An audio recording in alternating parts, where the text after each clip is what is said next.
The Gaza Strip is a territory. How small? Well, it's only 25 miles long, that a little bit over 40 kilometers, and in its widest place it is a little bit more than 7.5 miles, so that's 12 kilometers. That's very tiny, but let us compare it to something so that you have a better understanding of how big it actually is. I saw how small it is. So this is Gaza next to New York City, and as you can see, Gaza is smaller than the city of New York. That's how small it is. Now the war in Israel has started.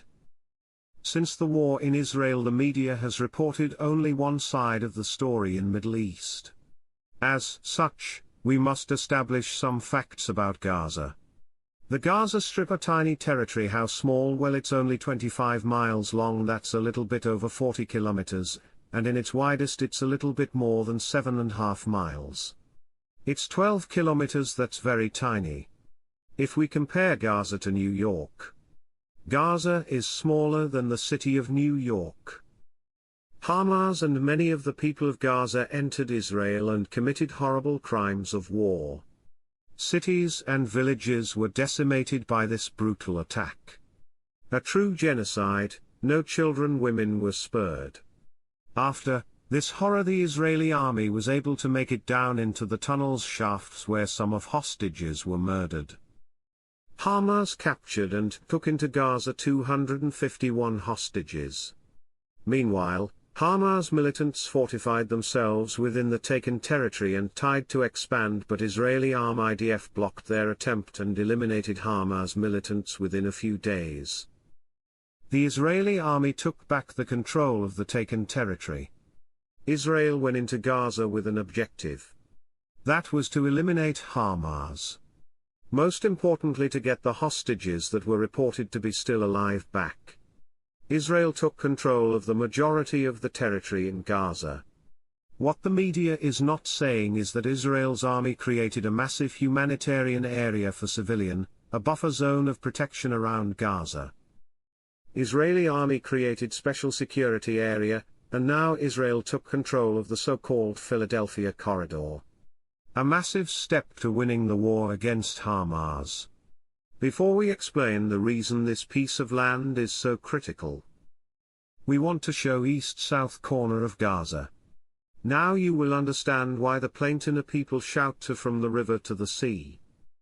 From Gaza, this is the end of the Philadelphia Corridor. Also, the end of Gaza because the sea is the limit. Philadelphia Corridor, the sea, and an Israeli flag. Those flags were put there by the Israeli soldiers that wanted to show that now they control the entire Philadelphia Corridor from the border. The narrow strip of land called the Philadelphia Corridor is so important in area of Gaza because land connects three entities: Egypt, Gaza, and Israel.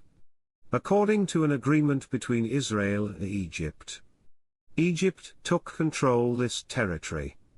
When the Israeli army finally started controlling the Philadelphia Corridor, they were astonished by the sheer amount of tunnels they found in this very narrow strip of land. Not only they found a lot of tunnels. The tunnels were so high and so wide that one can drive a car through them. Israeli army was shocked when they found out that tunnels lead to Egypt. Egypt that was supposed to control this territory. Shipment of weapons were smuggled from Egypt into Israel. When Hamas committed those horrible things to the Israeli citizens, some of those tunnels were still operational. Egypt was opposed to Israel entering the Philadelphia Corridor because truth would come out. Their whole network of tunnels was exposed. Israeli army instantly began eliminating those tunnels. In 1947, the United Nations proposed a plan to divide the land between Israel and Palestine. We should point that some of this territory is basically useless. It's a desert and not very good for living, for agriculture, for anything. It's a wasteland. The only benefit really for Israel to have this territory is the access to the Red Sea, for which Israel also had to fight its wars to obtain. That's a topic for another episode. Netanyahu demonstrated these choices with a pair of maps depicting the blessing and curse. Which of these two maps that I showed you will shape our future? Will it be the blessings of peace and prosperity for Israel, our Arab partners, and the rest of the world? Netanyahu asked. Or will it be the curse in which Iran and its proxies spread carnage and chaos everywhere? Unfortunately, October 1, 2024, Iran attacked Israel.